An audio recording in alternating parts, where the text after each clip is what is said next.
नमस्कार, news 18 JKLH का digital platform देख रहे हैं आप। मैं हूं आपके साथ प्रिया शर्मा।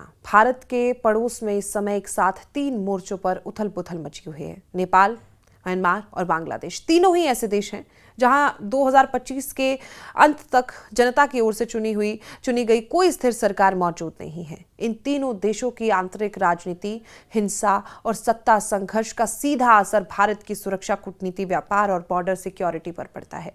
भारत के लिए ये केवल पड़ोसी देशों की आंतरिक समस्या नहीं है, बल्कि रणनीतिक अनिश्चितता का दौर है। अच्छी खबर सिर्फ इतनी है कि 2026 की शुरुआत में तीनों देशों में चुनाव प्रस्तावित हैं और उम्मीद की जा रही है कि जनता की चुनी हुई सरकारें धीरे धीरे सामने आएंगी। और अगर ऐसा होता है तो ये भारत के लिए राहत की सांस होगी। क्यों भारत के लिए चुनी हुई सरकारें जरूरी हैं? जब किसी देश में निर्वाचित सरकार नहीं होती तब भारत को वहां एक नहीं कई पावर सेंटर से बात करनी पड़ती है। सेना, अंतरिम सरकार, छात्र समूह, कट्टरपंथी संगठन और कभी कभी विदेशी प्रभाव वाले लोग। इससे नीति बनाना मुश्किल होता है और भरोसेमंद संवाद टूट जाता है। अगर नेपाल, म्यांमार और बांग्लादेश में स्थिर सरकारें आती हैं तो भारत सीधे गवर्नमेंट टू गवर्नमेंट बात कर सकेगा। यह सीमा सुरक्षा, व्यापार, कनेक्टिविटी और आतंकवाद जैसे मुद्दों पर निर्णायक होगा। म्यांमार में चुनाव लेकिन लोकतंत्र नहीं। म्यांमार में जब देश का बड़ा हिस्सा गृह युद्ध, विद्रोह और हिंसा की आग में जल रहा है, तब सैन्य शासन ने कई चरणों में आम चुनाव कराने का फैसला लिया। ये चुनाव ऐसे समय पर हो रहे हैं जब सेना की सत्ता को ना तो देश के भीतर व्यापक समर्थन हासिल है और ना ही अंतर्राष्ट्रीय स्वीकृति। 2021 में सेना ने आग सान सूची की चुनी हुई सरकार को हटाकर सत्ता संभाली थी। तब से लेकर आज तक म्यांमार ना तो लोकतंत्र बहाल हुआ और ना ही स्थिरता मौजूद। चुनावों में असली विपक्ष नदारत है। सूची की पार्टी प्रतिबंधित है और सेना ने संविधान के जरिए संसद की 25% सीटें अपने लिए सुरक्षित रखी हैं। इसका मतलब साफ है कि नतीजे चाहे जो हो, सत्ता सेना के हाथ में ही रहेगी। संयुक्त राष्ट्र और पश्चिमी देश इसे नकली लोकतंत्र मानते हैं। म्यांमार की सरकारी मीडिया के मुताबिक इस चुनाव को भारत ने समर्थन दिया। म्यांमार में अराजकता भारत के उत्तर पूर्व के लिए सीधा खतरा है। चुनाव पूरे देश में एक साथ नहीं हो रहे हैं। कुल 330 में से केवल 265 टाउनशिप में मतदान कराया जाएगा। 28 दिसंबर 102 टाउनशिप, 11 जनवरी को 100 टाउनशिप और 25 जनवरी को 63 टाउनशिपों में इलेक्शन होंगे।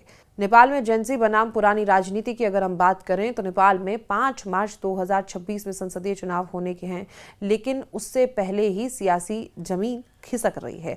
काठमांडू के मेयर बालेन शाह, पूर्व पत्रकार रवि लामिछाने और लोकप्रिय प्रशासक गुलाम घिसिंग जैसे चेहरे पारंपरिक कम्युनिस्ट दलों से खुली चुनौती दे रहे हैं। ये उभार उस गुस्से का नतीजा है जो 2006 में गृह युद्ध खत्म होने के बाद भी जनता की जिंदगी न बदल पाने से पैदा हुआ। बेरोजगारी, भ्रष्टाचार और राजनीतिक सौदेबाजी से अजीज युवा वर्ग अब नए नेतृत्व में तलाश में है और इसी साल देश में तख्ता पलट हुआ और तस्वीरें हम सब ने देखी थी। भारत समर्थक सुशीला कार्की अंतरिम सरकार की पीएम है। भारत के लिए नेपाल हमेशा संवेदनशील रहा है। खुला बॉर्डर, चीन की बढ़ती मौजूदगी और बार बार बदलती सरकारें भारत के लिए चिंता का विषय बनी हुई हैं। अगर नेपाल में एक मजबूत जन समर्थन वाली सरकार आती है तो दिल्ली काठमांडू रिश्तों में स्थिरता आ सकती है।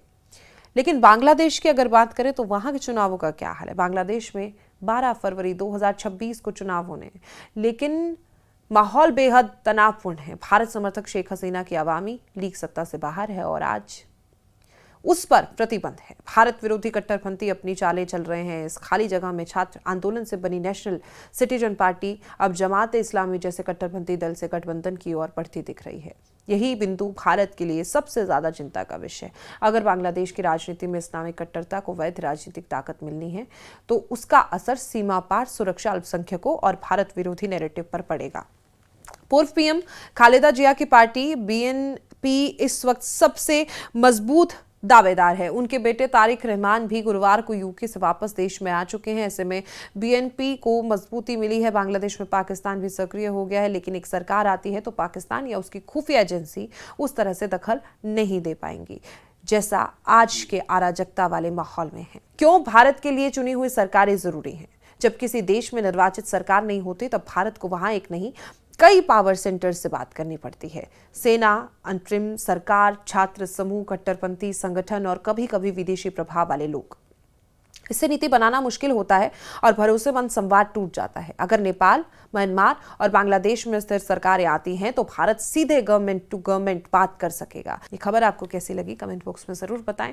चैनल को सब्सक्राइब करें। मुझे दीजिए इजाजत। नमस्कार।